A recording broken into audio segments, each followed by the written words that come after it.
Hey, I'm Steve, and this is the Steve Volkers Group in Grand Rapids, Michigan, and this is Market Data Update.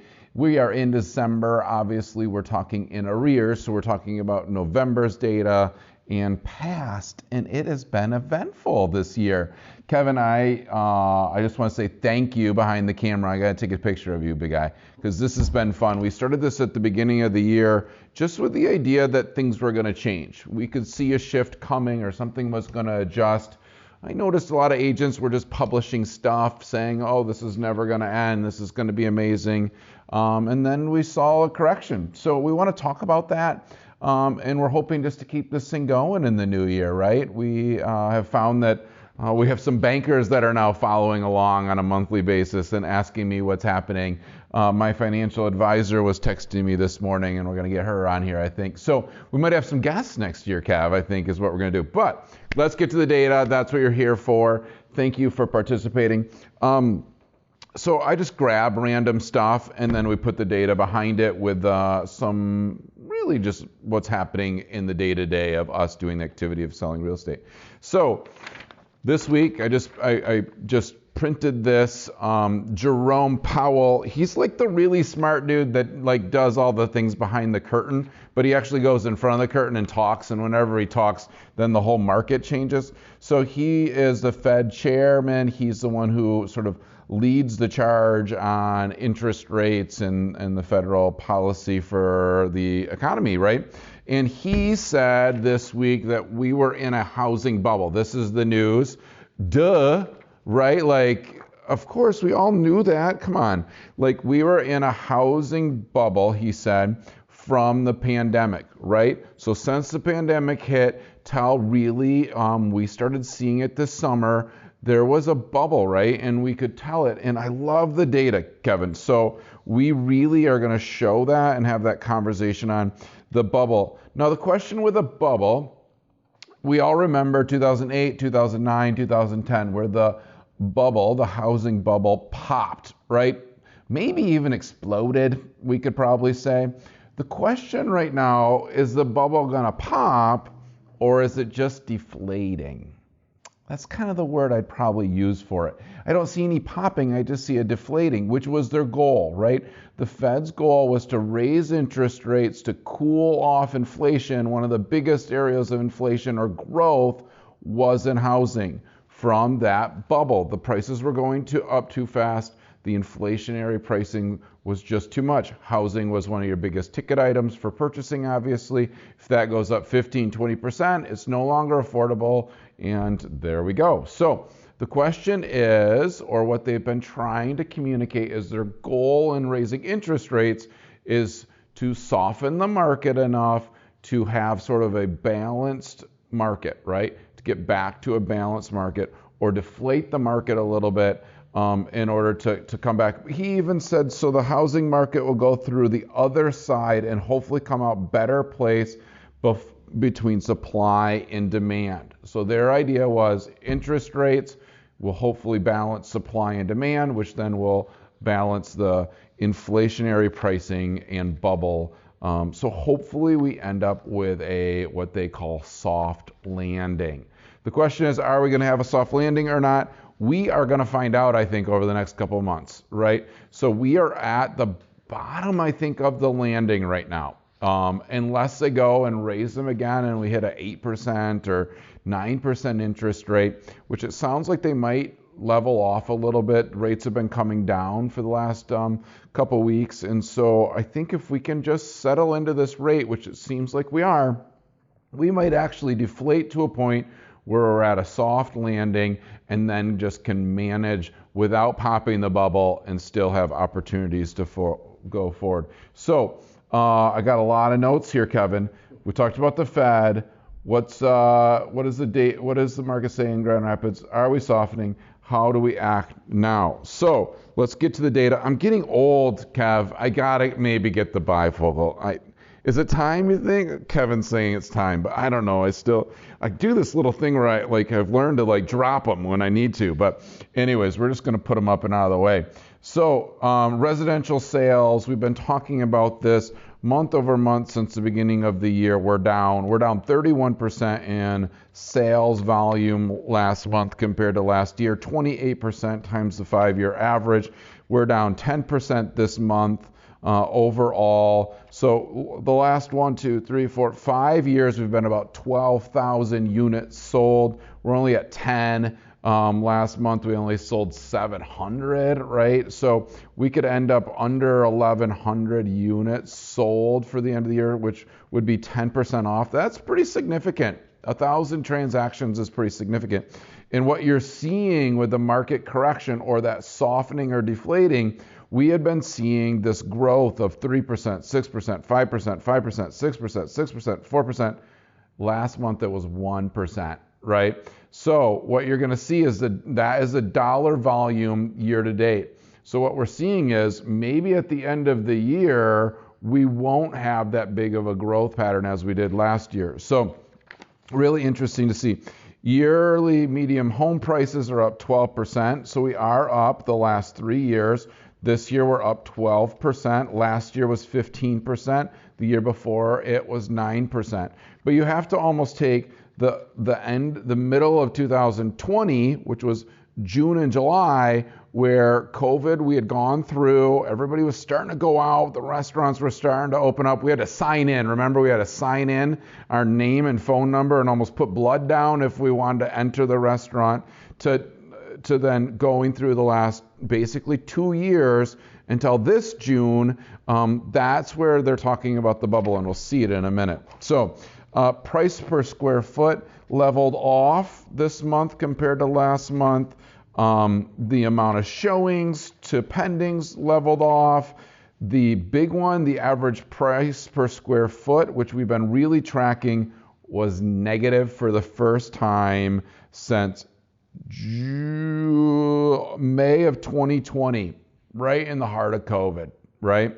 But since June of 2020 through April of 2021, we have been, really until October of last month, we have been above 100%. So every month we've sold an average of above 100% of list price. This is the first month that we are below list price on average, and we're seeing that throughout the market. We'll talk a little bit of some of the stories in that. Okay, let me go. There was one other. New listings are down 13%, right? So then also we're seeing the new listing in the sales being the exact same. So we sold 700 units were listed. We sold 751. So what does that mean? Oh, there's so much good stuff in here. Okay, the packet Kevin puts up on our website. All of these every month is on the website. So you can see me rambling about the packet, but the packet is down below. It's great info. What I would say is I like that number, 700 and 750. I don't like it, but what's going to occur again is we're going to get into this spring having the same issue we've had so far. I'm already hearing agents complain again, which they have not complained the last 2 to 3 months. Last 2 to 3 months, we've been trying to make people buy. We've been talking about all different ways of changing interest rates to make them feel good about their finances. What we're going to get into is a normal market where there's enough buyers in the market that are still going to keep active, but we're still going to have a supply issue. You can't list 700 and sell 750. That's a negative amount of listings on the market. So instead of having that market go from like 0.6 this spring up to 1.2 months of inventory, we're going to start tracking back down that inventory level. When you have supply and demand, which is normal economy, you're going to have more demand for those homes, and then we're going to start seeing the pricing going back up, right? So we've talked about this. I think we said it last month and the month before. This is like one of your best situations over the next couple years, I think, to buy, is this 6-month window.